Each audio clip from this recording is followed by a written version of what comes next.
What's up? It's been a while. I'm here today to talk about Godzilla, King of all monsters.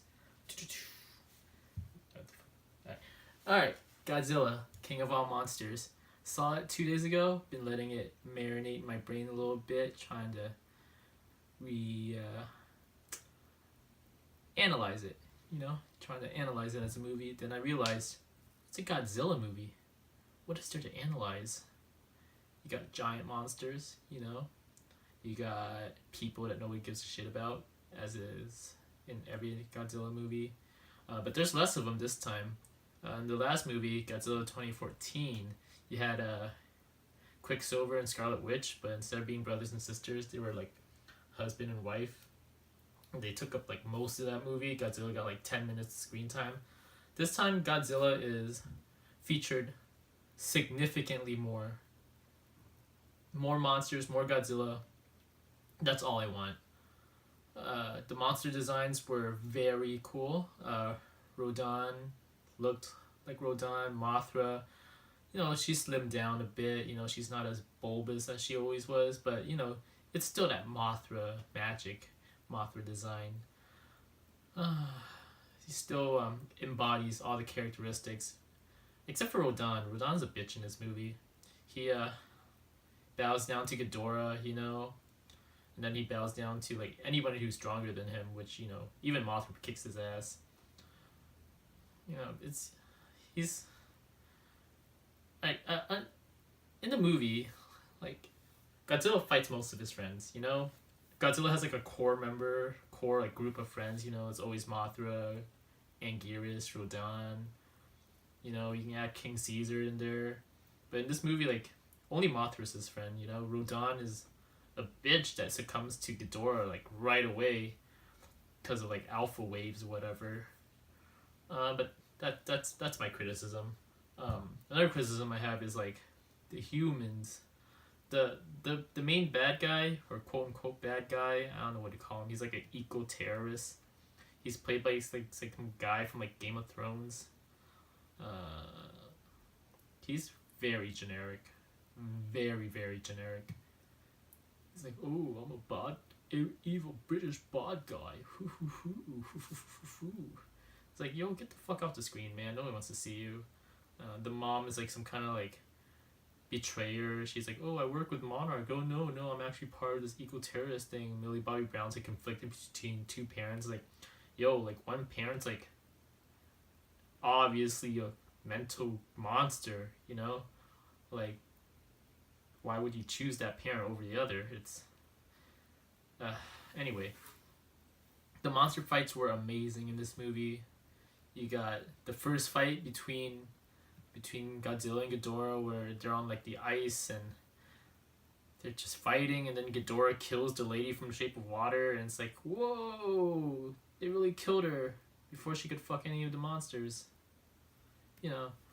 But Godzilla does lose the first fight due to like the US like intervention. They introduced like the Oxygen Destroyer, which I know killed him in the first Godzilla movie. But it seemed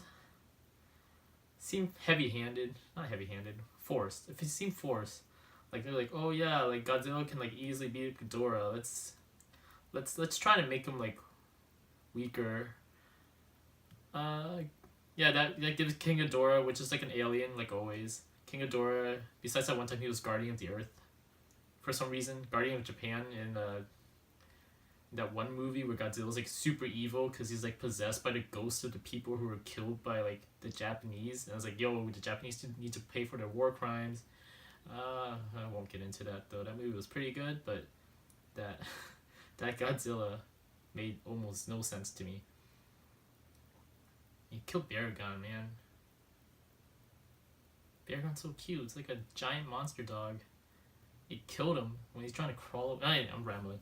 Anyway, this movie, grade A-, B+, that territory.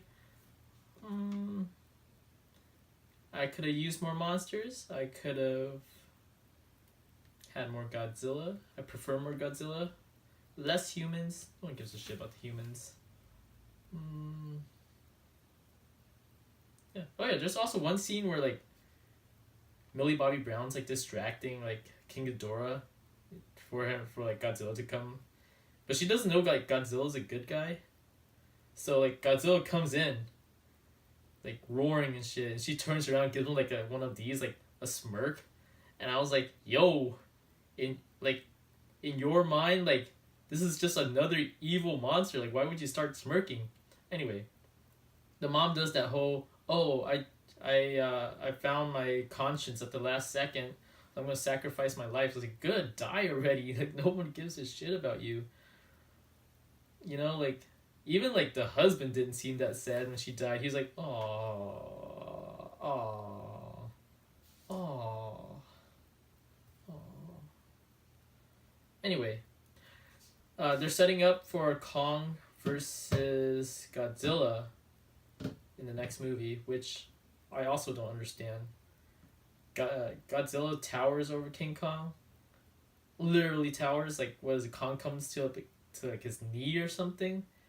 I know in the old movies, like they made him the same size, and like they gave King Kong electric powers to like even the odds, and it still came up to a draw, which was dumb because they found the water at the end, and you know where Godzilla lives, in the water. Like, how would that end in a draw? Alright, Godzilla will kick King Kong's ass. You can't change my mind. Okay, Godzilla is like a gun. No, Godzilla's a nuke. And alright, you don't even have to pretend to like give it any kind of metaphor. Godzilla's a nuke, and King Kong's a monkey that throws shit at people. Anyway, really like the movie. I hope you guys give it a shot, but you know, also watch Endgame again so it can beat Avatar. Cause you know, Avatar fucking sucks. The blue people Avatar, not The Last Airbender, because that series is amazing. Anyway, sorry for rambling. And actually, I'm not sorry. Nobody's fucking watching this. It's for me. Bye.